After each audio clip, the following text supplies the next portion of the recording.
I'd like to call to order our regular meeting of council for April the 11th. There is one item that I've been asked to add to our agenda, and it would be an in-camera item under section 91J of the Community Charter that asks for us to take those matters, information that is prohibited or information that, if it were presented in a document, would be prohibited from disclosure under Section 21 of Freedoms of Information and Protection of Privacy Act, in that it may identify a person. So with that and an amended agenda, looking for approval of the agenda. So moved. All those in favor? Opposed? Motion carried. Public participation time. This is for members of the public that are not on the presentation teams. If there's anything you'd like to come before council and make note of.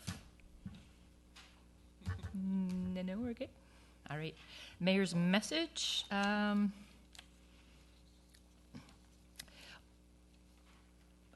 Councillor Day and I attended AVICC on the weekend, and it was quite an informative session, and we will be trying to put some more words to things in the next little while, but it's a little short notice from the turnover from yesterday, so we'll leave that to a future meeting. Anybody else from council with anything that needs to be identified? No.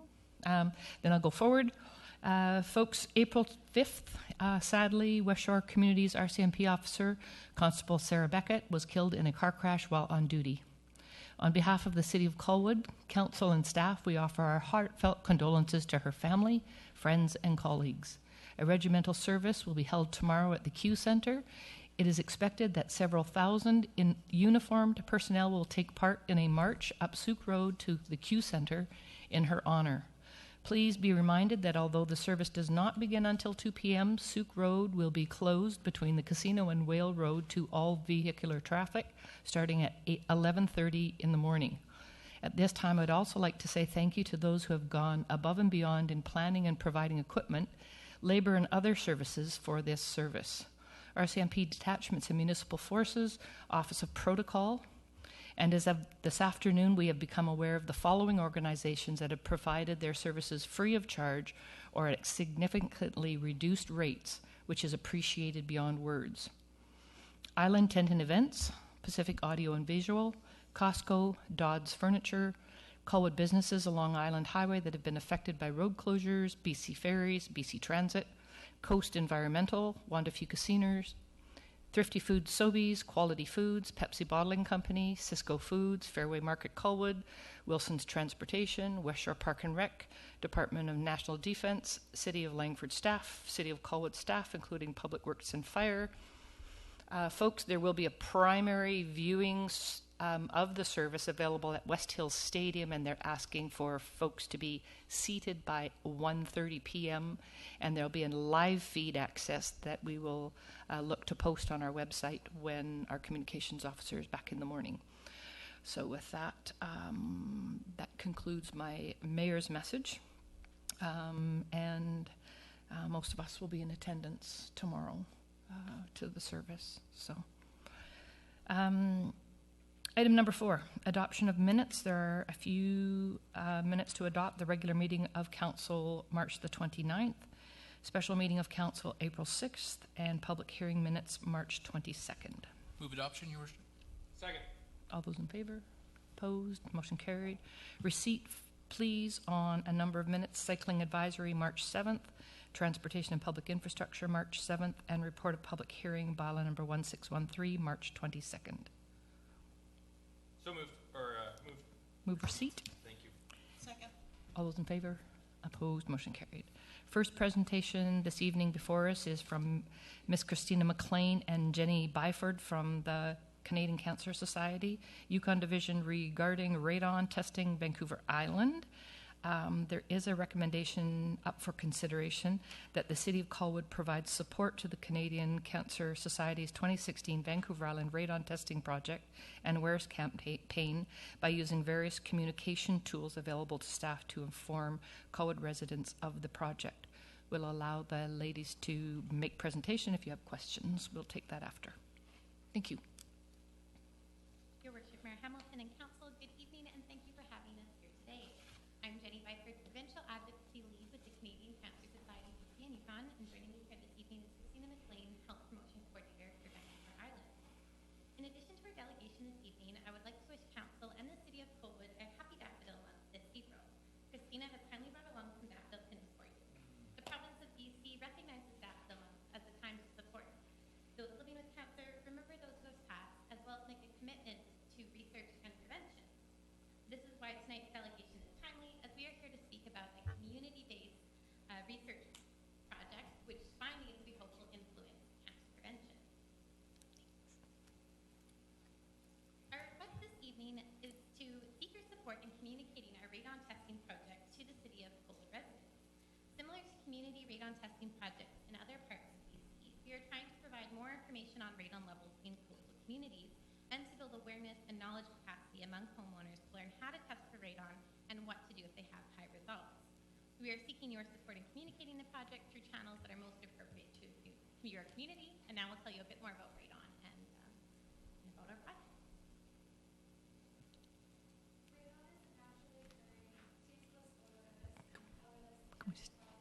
Can we just get you up to the mic? Thank you. You can hold it if it's more comfortable, so you don't just pull it out and hold it. That's all. Perfect. Bit better? Radon is a naturally occurring, tasteless, odorless, colorless, cancer-causing gas that is caused by the natural decay of uranium in rocks and soil.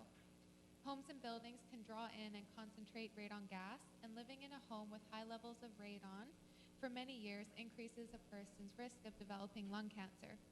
Outside, radon is dissipated and does not pose a health risk. However, indoors, radon can become a major health concern. Radon can enter a building anywhere it comes in contact with the soil. Common areas for radon to leak into a building include cracks in building foundation and gaps around service pipes, floor drains, and window casements. If you've never heard about radon, you're not alone. About 96% of Canadians don't know about radon. There is no safe level of radon exposure, and it's the leading cause of lung cancer in non-smokers. So it's only second to tobacco for all of lung cancer. Health Canada estimates that it accounts for roughly 16% or 3,200 lung cancer deaths each year. Radon is radioactive, so as it decays, it will emit alpha particles, which when absorbed into the soft tissue of the lungs could lead to lung cancer. The greater amount of time you're exposed to radon and to greater amounts of radon increases your risk for developing lung cancer. This is why our leading health organizations recommend that levels should be reduced as low as reasonably achievable. Health Canada and the World Health Organization have both set action guidelines. Health Canada recommends homeowners take actions if levels in their homes exceed 200 becquerels per cubic meter, and the World Health Organization recommends homeowners take action if they exceed 100 becquerels per cubic meter. So here I have a couple of maps, which I'll explain. Radon awareness, mapping, and coordinated control strategies are relatively new to Canada, and BC is one of the national leaders with many stakeholders involved. On the right, I have there's a radon potential map that looks at underlying uranium and mineral deposits. So the dark red areas are categorized as areas that could have high potential of radon. Your medium red is where there could be elevated potential, and your light pink are areas that are a guarded area. There are no areas in Canada or even BC that would have no levels of radon. There's radon everywhere, but just in varying amounts. The second map that we're looking at, on my left, defines BC into Area 2 and Area 1, and this is in regards to the newest BC building code implemented specific to radon December 19th, 2014. So looking at Area 2, we are excluded from specific code measures that address radon because it is assumed that there's less radon in our temperate coastal climate. This is largely based off of a cross-country survey done by Health Canada in 2012. The Health Canada survey found that the coastal region had low levels of radon. However, the cross-country survey was very limited in that it was only able to test a finite number of homes. Since that time, there has been larger community tests done, identified on the map in Prince George and Castlegar. The larger community tests found that the radon levels over doubled what Health Canada's estimates originally were. So looking for Prince George, Health Canada had originally estimated about 12% of homes had radon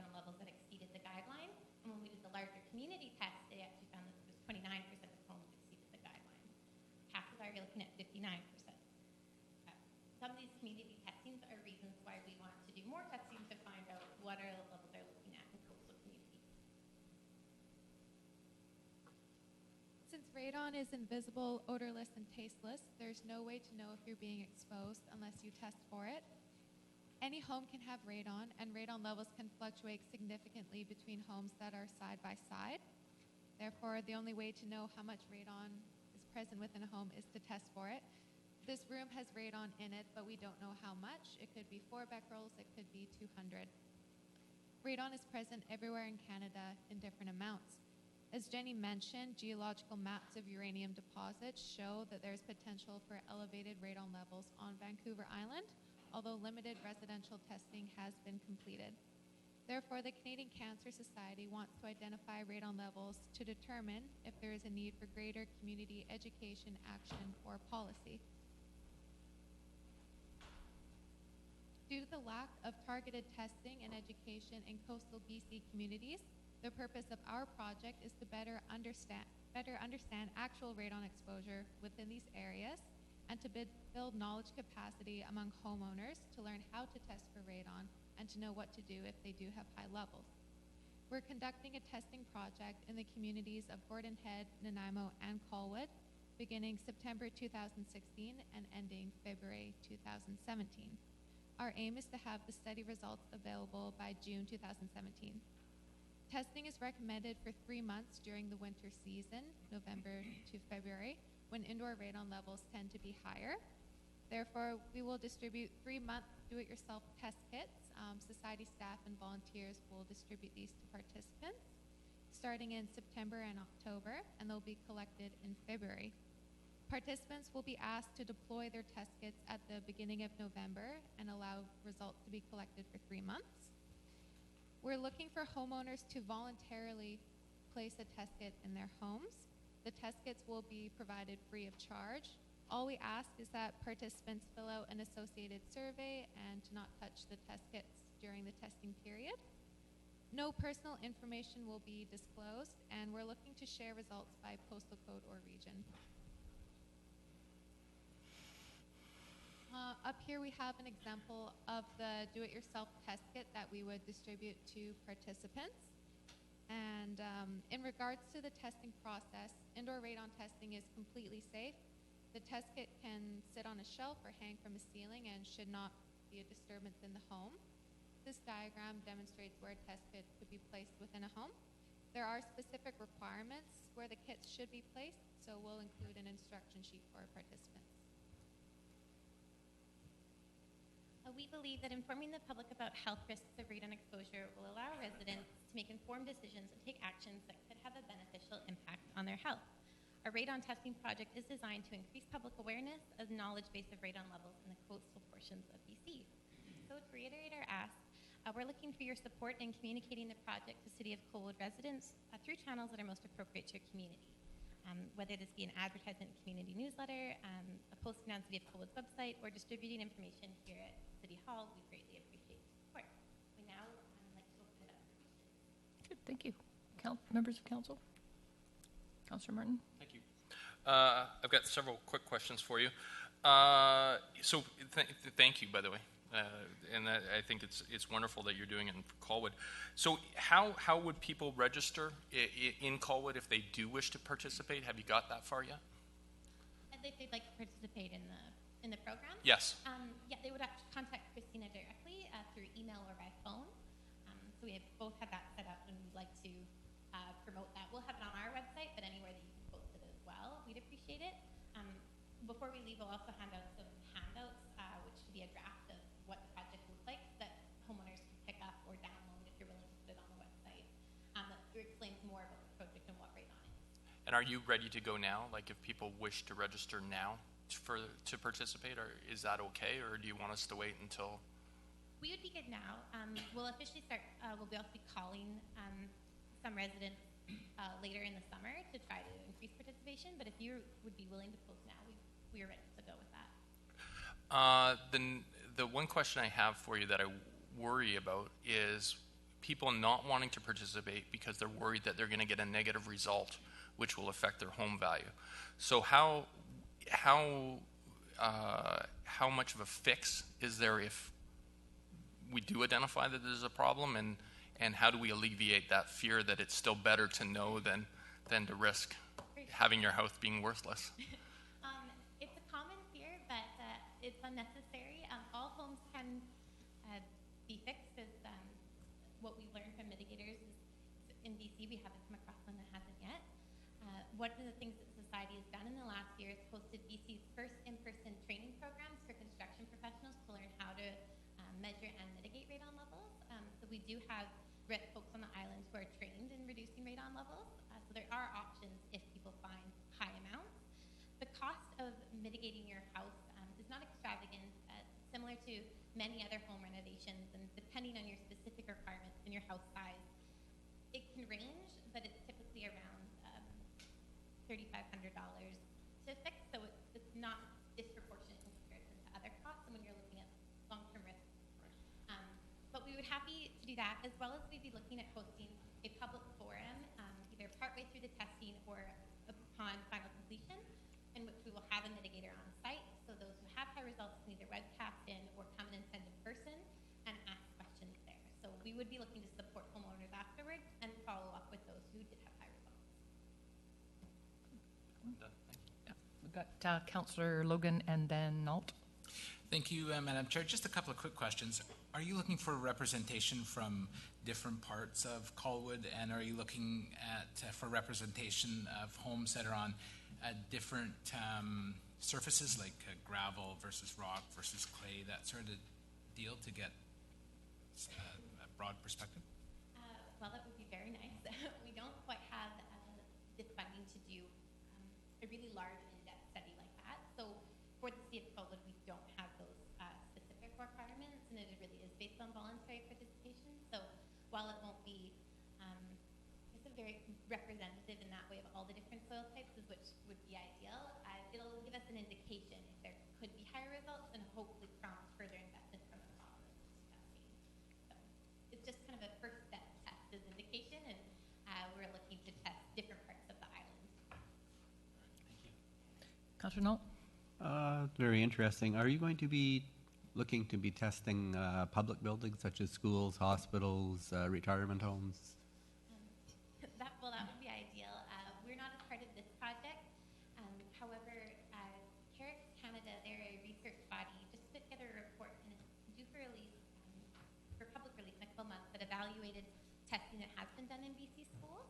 There was some testing done in the 90s, so that report will give a good indication on what levels could look like. So as part of this specific project, no, we're not testing for public buildings, but we encourage workplaces and buildings to do so. Councillor Day? Thanks. A lot of my questions have been asked, but I think it's a great initiative because it's obviously we can't tell if it's there or not any other way. So it's good to raise awareness, and I hope that you do get funding to do further studies with more detail. I think it might be a great thing as a show of support if we all participated in signing up. Maybe council could lead the way for Colwood to do exactly what you're doing, so it'd be a start. I'd be willing to sign up. Yes, thank you. Anyone else with questions? Just one. How many are you? Is there a limit to the number that you're looking to target in our area, or is it kind of open? You'll take as many as will participate. Currently, we only have funding to test about 140 homes within the Colwood area. We are in the process of seeking more through different agencies. So that's what we have right now. Is that would be our limit. Our limit would be around 140 to 160 test kits within Colwood. Okay, good to know. There is an ask, folks, for a recommendation within this presentation. I'll move the recommendation. Seconder required. Second. Any further discussion? All those in favor? Opposed? Motion carried. Thank you very much, ladies. Look forward to seeing things, and I'm sure you'll be involved with staff, and we'll get all the other parts that are needed. We'll leave our forms with you for now that kind of Absolutely. Samples of the Health Canada resources that we would distribute to Yep. homeowners. Yeah, if you just want to leave it with Marcy there, and we'll make sure it gets to the right hands. Thank you.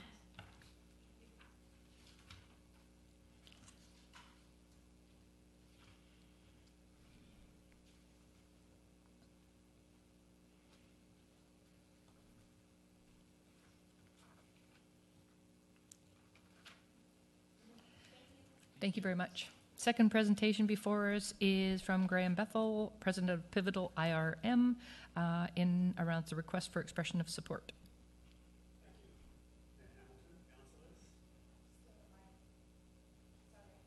Thank you, Mayor Hamilton and Councillor. Yeah, you might just pull it right out, Okay. maybe, Graeme. I gotta look at something. I was thinking this was easier. Well, this is a.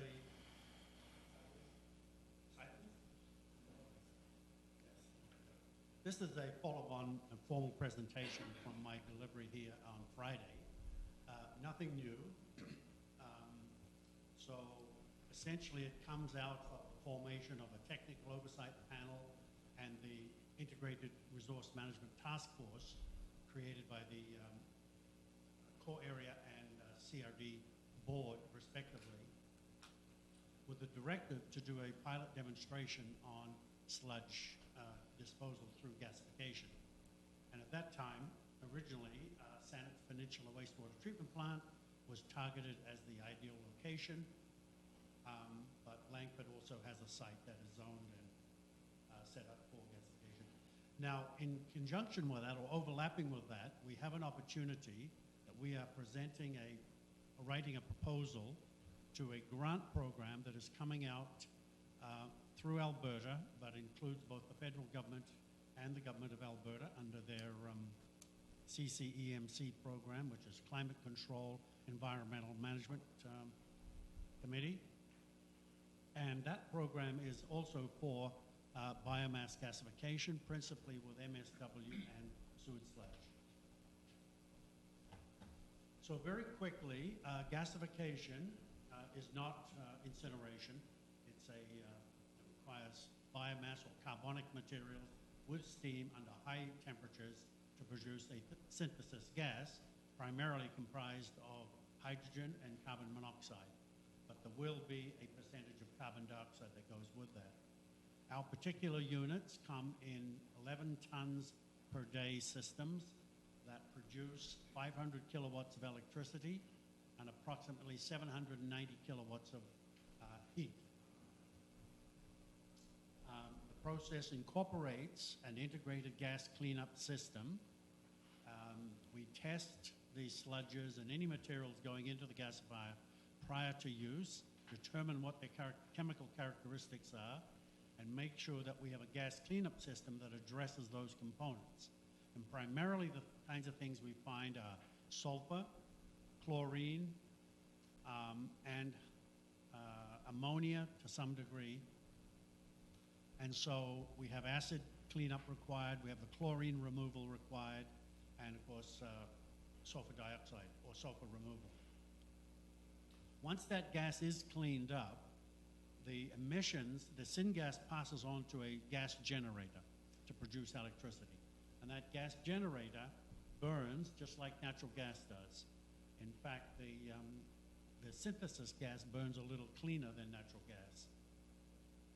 And our particular gasifier, we've had it technically reviewed by the Ministry of Energy, and it complies under the Clean Energy Act, and hence it also complies under BC Hydro's Standing Offer Program for renewable energy in British Columbia.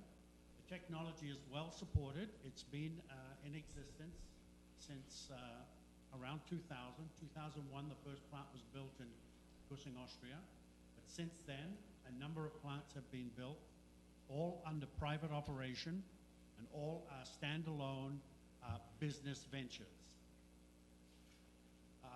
Half of them, I'm going to guess, half of them do produce electricity for their resident communities. So they do function somewhat like a municipal utility, however they are privately owned. They are multi-fuel systems. In other words, they can take almost any kind of carbonic material and create a number of outputs. But just in terms of the feedstock, we can have waste wood, demo with that, municipal solid waste, biosolids, sewage sludges, agricultural wastes, fats, oils, and greases, and you won't go into that one. And the outputs, obviously the easiest ones and the simplest is electricity and heat. But the gasifiers, with the new technologies that are coming out with ethanol production and Fischer-Tropsch diesels, those are also outputs that can be easily, the syngas can be easily converted into those gaseous and liquid fuels. So it's very, very versatile. As I mentioned, the gasifier is 11 tons a day. I've got some notes there that's saying an economically viable system would need 4 of our single units that would produce a couple of megawatts and 3.2 megawatts of thermal energy. Heat and power. One of the key outputs from the gasifier is waste, municipal waste, when put into a landfill or left on the land or stockpiled behind somebody's shed, decomposes and generates a fair amount of greenhouse gases. The wood converts into methane in its decomposition, and methane is 21, I've seen numbers anywhere from 21 to 25 times more concentrated than carbon dioxide itself. So managing waste is a very good strategy for municipalities to take into their programs for their greenhouse gas reduction targets. And another key output from it is the ash and biochar. The ash potentially can be used as a soil amendment fertilizer, and the biochar can be used also as a soil amendment. Should the ash, which will be where the metal salt or the metals would be concentrated in the ash component, the mineral component, should that be unsuitable for land application, there are industrial processes like concrete and asphalt that can accept materials like that quite safely. The plants are very small, 8 foot in diameter, 8 foot square in footprint. They stand about 3.5 stories tall. They're quiet. You can have a conversation when standing right beside them. And they come in a sea container. They are movable. But we do bolt them to concrete footings when in operation, of course. As I've mentioned, we do a number of tests before going into a program of launching a gasifier. Initially, we've done the feasibility studies here for Victoria. We have done some small-scale laboratory testings of waste in this area. So we do have a pretty good idea what the composition is like, and in particular, the gas cleanup requirements. And we would continue that for a year. We want to see how the waste would change over an annual cycle. And so we would tend to test that feedstock every month or every 2 months seasonally, right around the calendar year. Once you've got that base of data, then you design and implement your plant. We get it ready for a 1-week test. We would then process waste in this region, truck it down to California where we have operating plants, and run it through the plant down there and get the feedback from it. That will give us further details on what the design should be and what operating requirements might be required. And then during construction, we would run additional testing should there be issues discovered during the 1-week test. This slide just shows the people who are engaged in this project. Myself and Chris Core are the principals of Pivotal.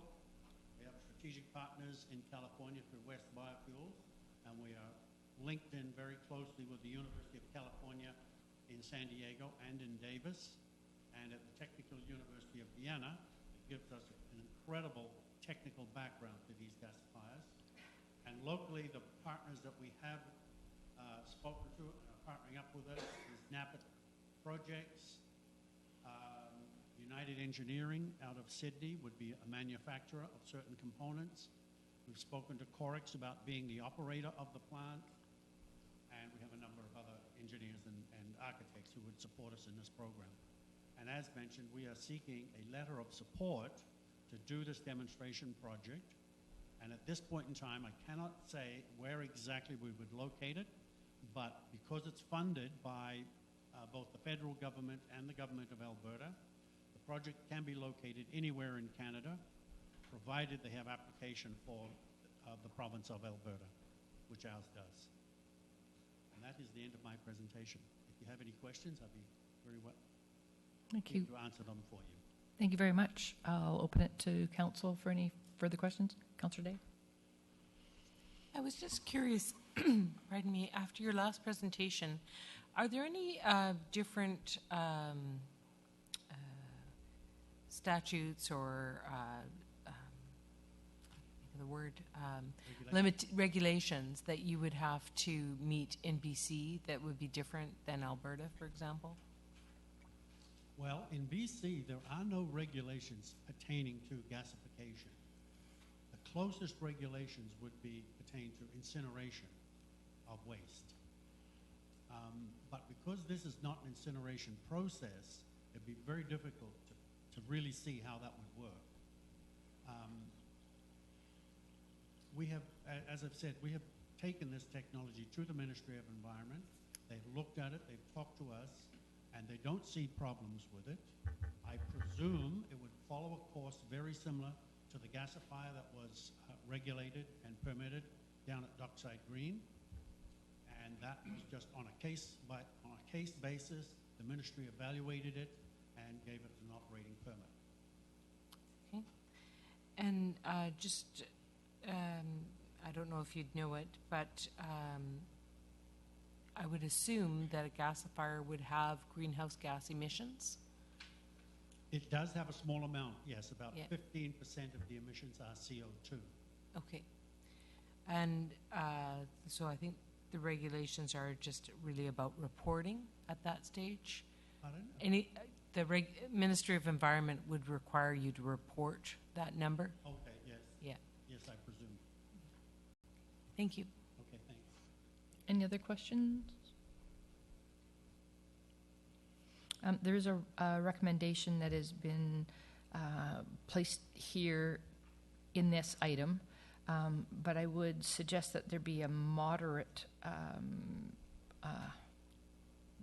amendment or change in things, and if I can find my little words, slight modification to read in that that the City of Colwood provide a letter of support to Pivotal IRM in their application for federal funding for an advanced gasifier, blah, blah, blah, blah, blah. I'm not reading the whole thing out. Councillor Martin. Thank you. I will be happy to move the change and suggested recommendation, but I would also like to add something in addition. So I'll move it with this addition, and then if it's supported, I'll do my explanation.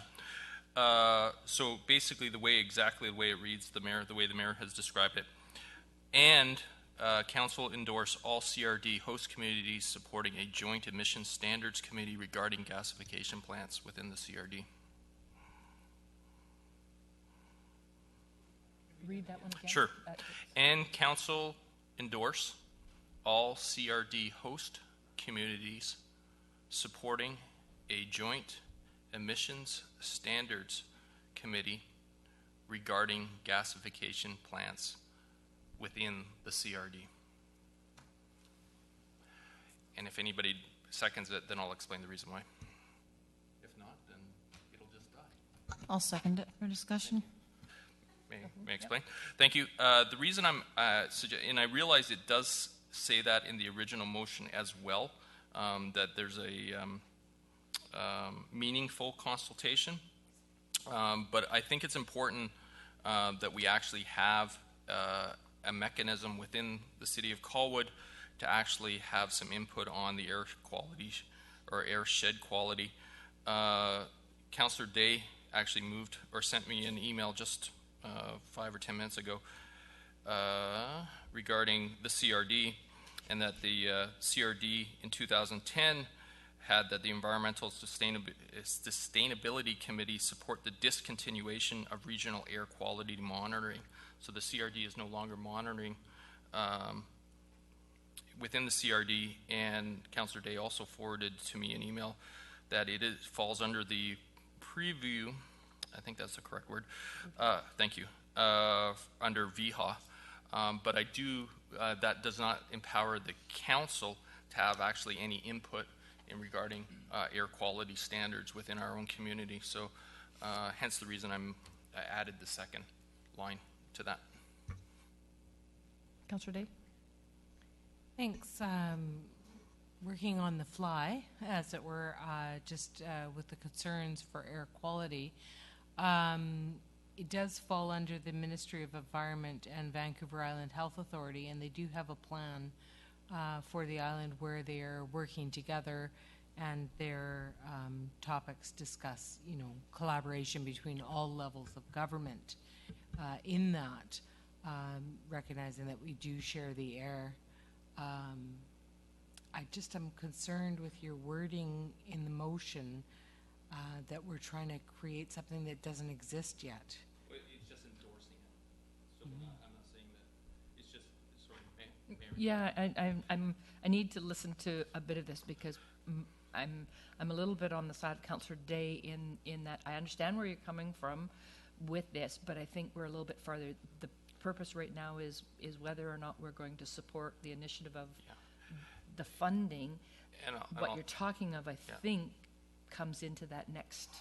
Yeah, no, and the reason, I'll explain to you really, the real reason behind this is that there has been a lack of public input, and a committee that is allowing to do emission standards gives the public an ability to actually be in the front lines of talking and sharing their concerns.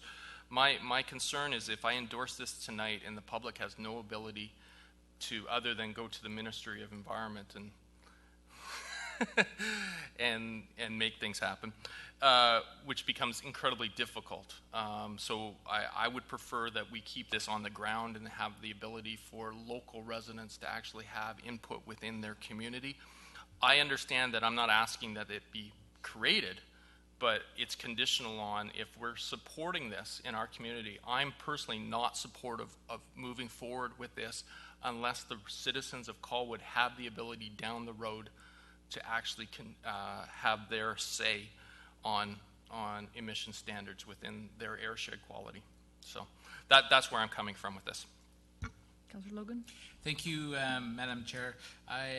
With that explanation, I'm quite supportive. The thing I'm worried about is getting into a SUMAS 2 scenario back, that occurred back in 2001, where decisions were made, not a lot of public input, and the public on both sides of the border, Fraser Valley and in SUMAS, raised holy hell. And so I guess I want to make sure that before we get to that point, and should this be successful, and I'm supportive of the technology, don't get me wrong, but I also don't want to get my butt kicked for making a decision that may have an impact on not only the West Shore but the rest of the community without some meaningful public input. And I'm not sure exactly what public input means to the proponent, to you, or how we would see that happen. Just that we need to make sure that happens should this go forward. That is clearly a second step. Right? At this point in time, we're just looking for a letter of support to get grant funding to do a demonstration project. Should at some time in the future Colwood wish to consider plants in their municipality, then I believe that would come into play. That you'd want to have a say in terms of its emissions and those kinds of things. Is that the way to read it? I think, and I think from what I understand from Councillor Martin's motion is that we're kind of putting that expectation up front, as opposed to being number two. But here's our expectation. And sorry, to do a very clear clarification, and to be blunt, where I don't want to be is to have a gasification plant built in another municipality but have it affect the airshed quality of Colwood residents, and this council have no ability to affect change at all within that. So I'm personally not willing to give up my ability as a councillor and allow another municipality to choose the air quality of our community. Councillor Knoll. I'm a little bit troubled with that recommendation because I believe the Ministry of Environment overrides any bylaws that we could pass or the CRD could pass. I'd like to forward that question to the Chief Administrative Officer. Can we make emissions bylaws that exceed Ministry of Environment, and do they have any teeth? Through the mayor, I don't think that the motion, at least the way I'm interpreting the motion, is I don't think it's intended to create bylaws to set emission standards. I believe what it's intended to do is provide a venue for other municipalities to have input into these facilities that are not in the jurisdiction that might host it. In other words, the host municipality has all the decision-making ability to establish a facility, but without any consultation with the community and the residents of the surrounding area that share the same airshed. And I think that's what the intent of the motion is, to provide that venue to have input and some oversight into a facility in another municipality.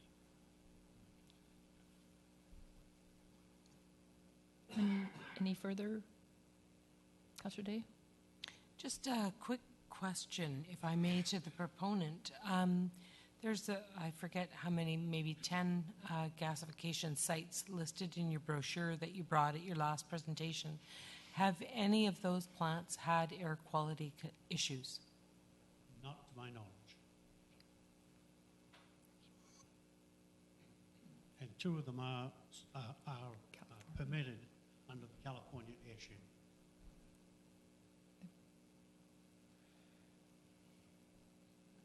Good. Anyone else? Motion as it has been moved and seconded. All those in favor? Opposed? Motion carries. Thank you, Graeme.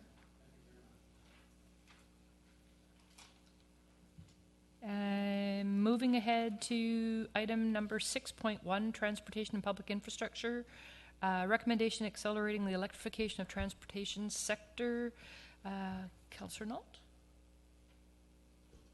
Thank you. The committee received an open letter to Mayor and Council from a group of electric vehicle advocates with recommendations for Colwood to support electrical vehicle use in order to reduce community and corporate greenhouse emissions. The engineer noted that the city has already acted on many of these recommendations. The one thing not yet addressed is the zoning bylaw aspect. So the committee came forward with these recommendations at the bottom of your report, and I would, won't bother reading them all, I would so move. Seconder, please. Second. Any discussion or questions from members of council? All those in favor? Opposed? Motion carried. Next item under same committee, 6.1.2, recommendation in regards to sign requirements under the Traffic and Highways bylaw number 1134. Thank you. The committee reviewed a report by the city engineer that was a follow-up on a previous report where we questioned what the market value of advertising signs was. Had some lively discussion on the issue and came forward with a recommendation that bylaw number 1134 be amended to phase out permitting any developer sign on public property, revise the expiry of permits to install signs, and to change the amount of fees. And I would move the recommendation as is in your report. Discussion, council? Councillor Martin? Thank you. So I opposed this at committee, and I'll oppose it this evening. My reasons for opposing it is I do not think that we need to phase out the developers not being able to advertise in Colwood for Colwood developments. I think that should be a benefit to the community in that, from a standpoint of that, they're doing business in Colwood, and I'm supportive of that. So I can't support that. So if it includes point 1, I will not support it. And otherwise, I'm fine with increasing the costs so that they're fair market value. But I can't support that we're not going to allow developers who are developing in Colwood to have the ability to advertise in Colwood. Councillor Day? Thank you. I just want to point out that they're still able to advertise in Colwood. They can purchase advertising on bus shelters with Patterson's. They can advertise on the back of benches. They can put up advertising on their own property. They could, those are all options that are open to them. We're strictly really talking about the side of the road here and the proliferation of signs that we're getting specifically at key intersections that are problematic. And I think pushing it back to our bus shelters and other things is a win-win. It's good for us for getting more revenue, for getting more shelters in our community, and it provides probably a better venue for their advertising. So I think there are lots of advertising venues, and we're just cleaning it up and saying, it's gotten to the point now, there's so many that maybe we should just not have them on the side of the road. Councillor Logan? Thank you, Madam Chair. I'm kind of torn, actually, to tell you the truth, because it's there has to be some purpose for it. There's some value to it on the developer's side of things, and it almost acts as a wayfinding mechanism for these developments. So,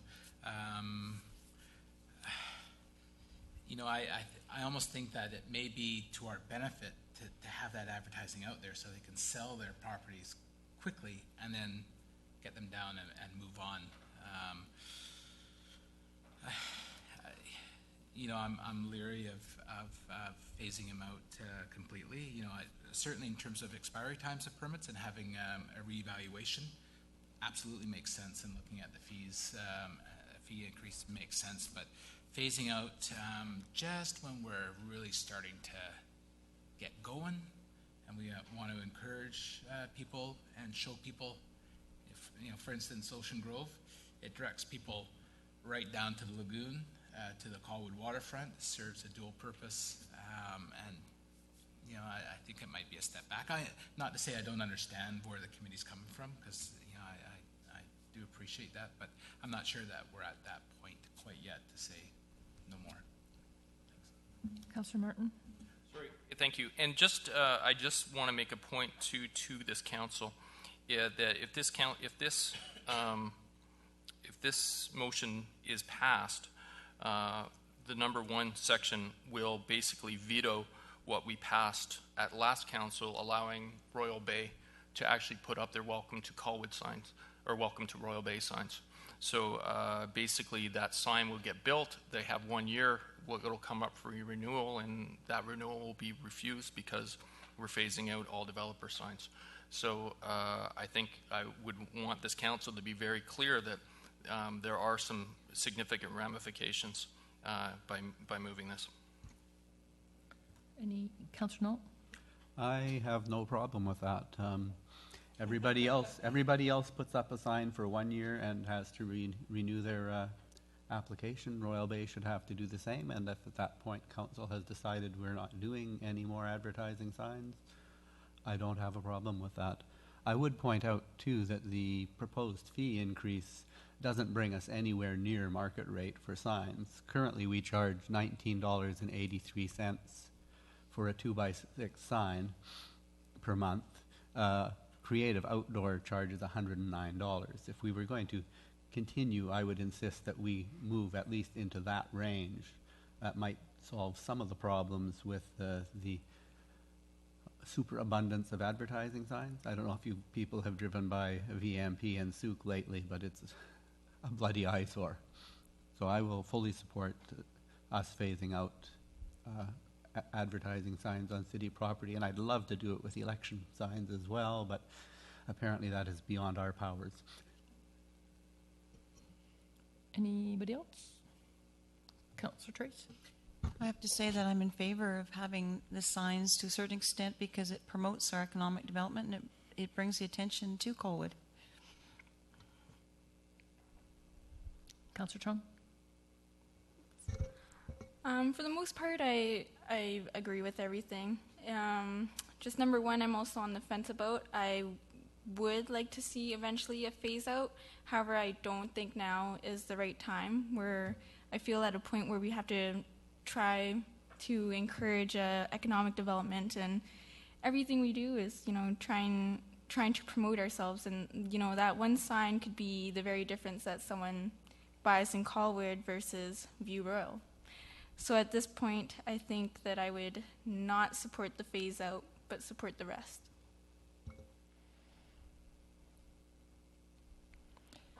Madam Mayor? Yes. I just have a suggestion. I realize we could vote on the motion as is, and it looks to my eye like it may not pass. And then we would bring a new motion, or the alternative would be to amend this motion by taking out number 1 that says to phase out permitting any developer signs, and leaves us with, at least for now, and I mean we may be looking at this again in 2 or 3 years, and I think phasing out doesn't mean that it ends after 1 year necessarily. So in the case of the Royal Bay signs, I think there may be, depending on the sign and the location, there may be some differences. I agree with the Souk and VMP is a problematic area, so maybe there's a different way that we could address that. But if we were to take out, and I would propose that amendment, that we take out number 1 and keep the rest. Seconder then for the amendment. Second. Any discussion on the amendment? Councillor Logan? No. Call the question on the amendment then. All those in favor? Opposed? Motion carries. Then the main motion then... Madam Mayor, I'd like to propose a second amendment in that case. Councillor Knoll? That we change item 3 to read, in the case of the amount of fees charged for having a sign in the public right-of-way, increase the fees to $109 a month for a 2x6 sign and $218 a month for a 4x6 sign. That brings us into the low end of market value for other advertising signs. Discussion on the amendment? I'm just going to ask a question. Yeah, me too. Okay. Okay, I'll ask. Through the chair to staff, there was... He's not even listening. He's talking to somebody else. Oh, staff.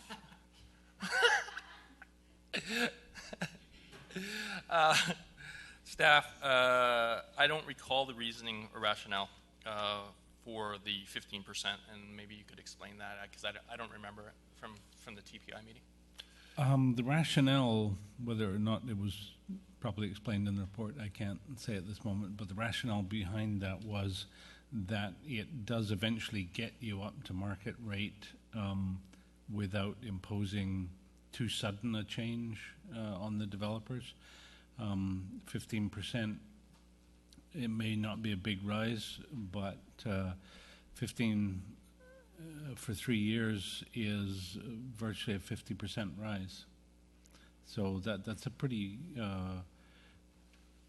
rapid increase. It will take some time to get to current market rates. Sorry, just can I Follow? that question? Thank you. Yeah.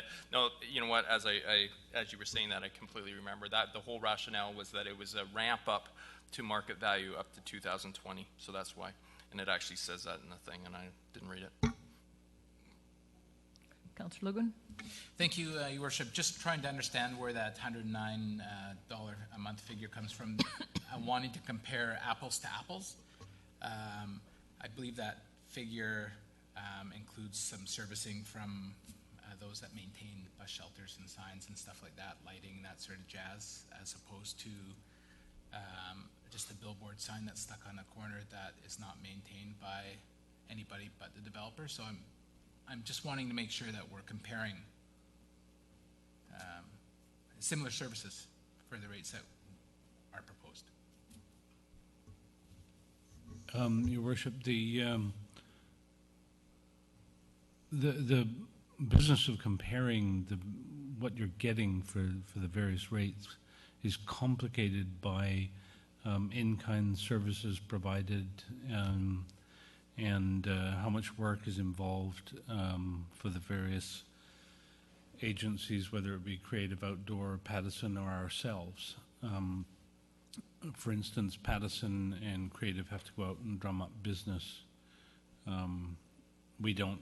We just sit and wait for it to come to us. On the other hand, Pattison and Creative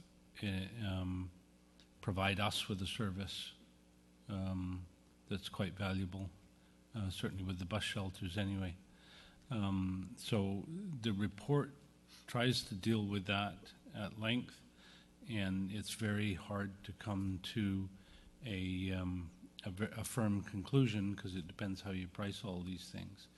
But that's why the 15% increase was meant to even it out as near as we could judge. Gotcha. Thank you.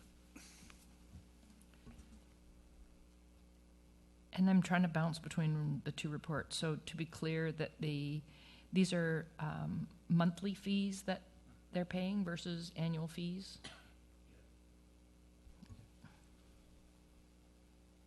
Any further, Councillor Day?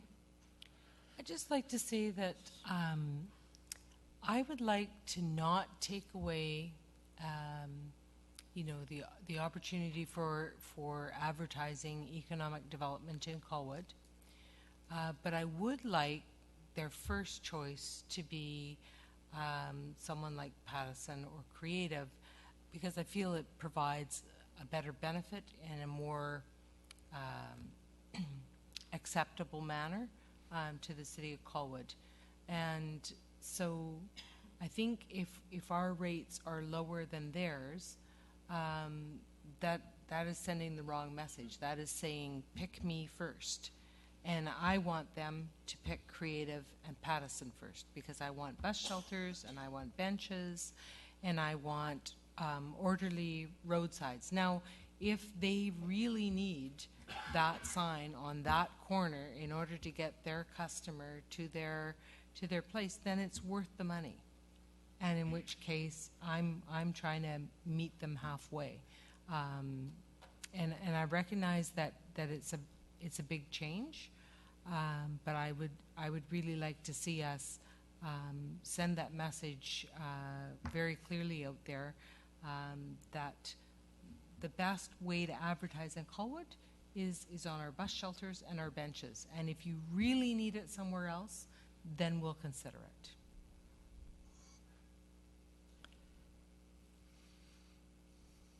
I had a question, but it went out my...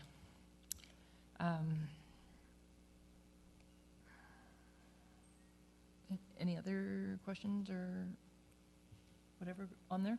Nothing? Then I'm going to have to think about it till later. Standardizing signs. Is there any way to standardize the signs? Or are they just allowed to build their own? Well, they have a relatively modest maximum size before they have to come to council for approval. So the big signs you see out there either predate the bylaw or have been approved by council. And I think you could argue the size of the sign goes along with the size of the development. Mm-hmm. It seems to go that way. And my other question was, in that area of VMP, and there have been an explosion of large signs in there. Not all of, we wouldn't be able to control all of those signs in that area anyways.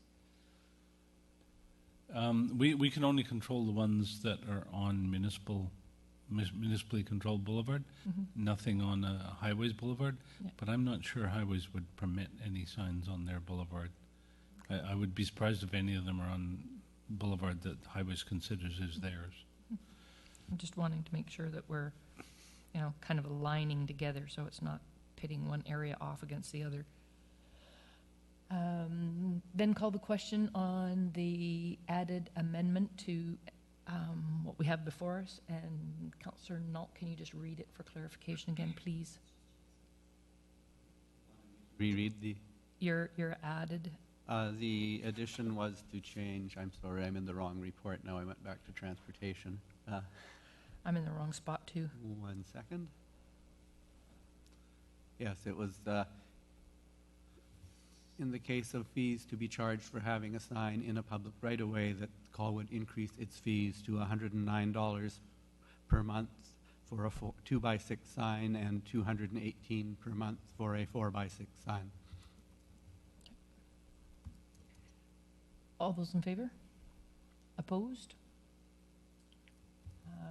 Motion fails on that amendment. So we're back to the original one that's here, that before us, items 2 and 3 as they stand. Need a mover and a seconder, please. Oh, no, it's already done. So we're back to the main motion. Any further discussion on that as it is? All those in favor? Opposed? Motion carries. Moving on then, oh my gosh, bylaws already. 1607, final reading, Colwood Main Sewer Local Area Service Bylaw Establishment, number 598, 2001, amendment number 37. Move final. Second. All those in favor? Opposed? Motion carried. Bylaw number 1608, final reading, Colwood West Sewer Local Area Service Establishment and Loan, bylaw number 625, 2001, amendment number 38.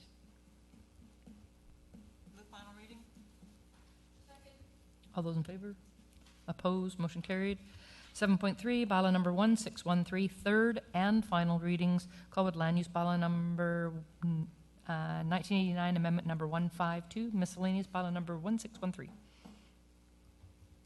Move the third reading. Second. All those in favor? Opposed? Motion carried. Move final. All those in favor? Opposed? Motion carries. Bylaw number 1615, final reading, Colwood Land Use Application Procedures, bylaw number 1998, amendment number 3. Move final. Second. All those in favor? Opposed? Motion carries. Bylaw number 1616, final reading, Purchasing Power Delegation, bylaw number 1616, 2016. Move final reading. Second. All those in favor? Opposed? Motion carries.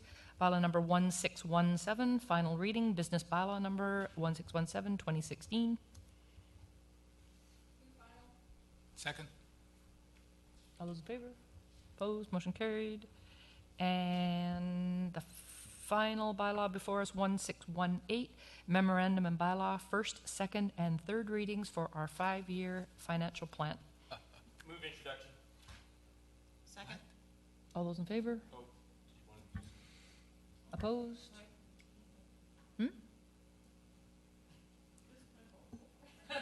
Move second. Second. Any discussion, comments, questions? Great job. Councillor Day? I just would like to give the Director of Finance a chance to speak to her great work.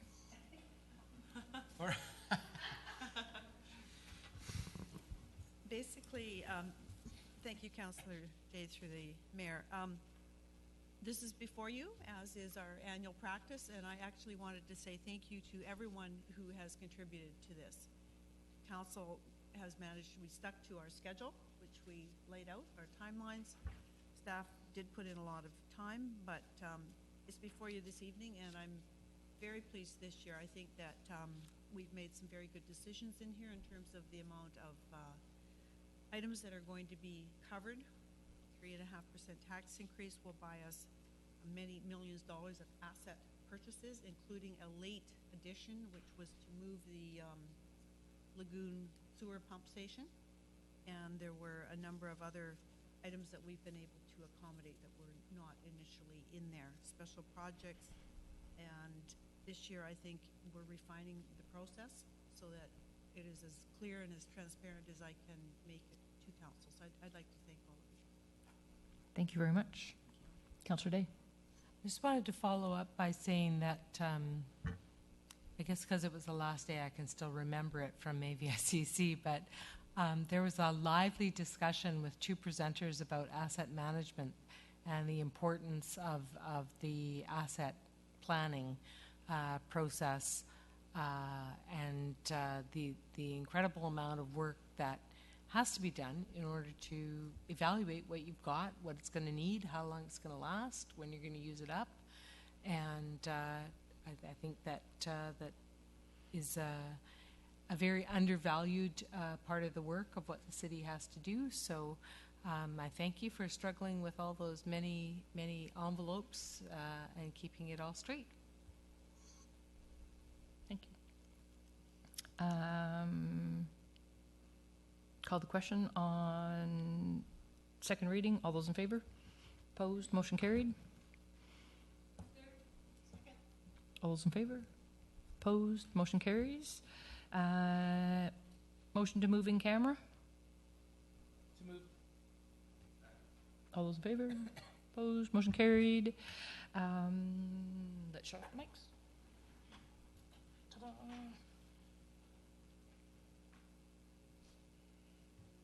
Everybody staying? Yeah, is everybody staying? Do we need? No, you can stay. Like It's just a it's just, matter. okay. Motion to exclude the public? All those in favor? Motion carried.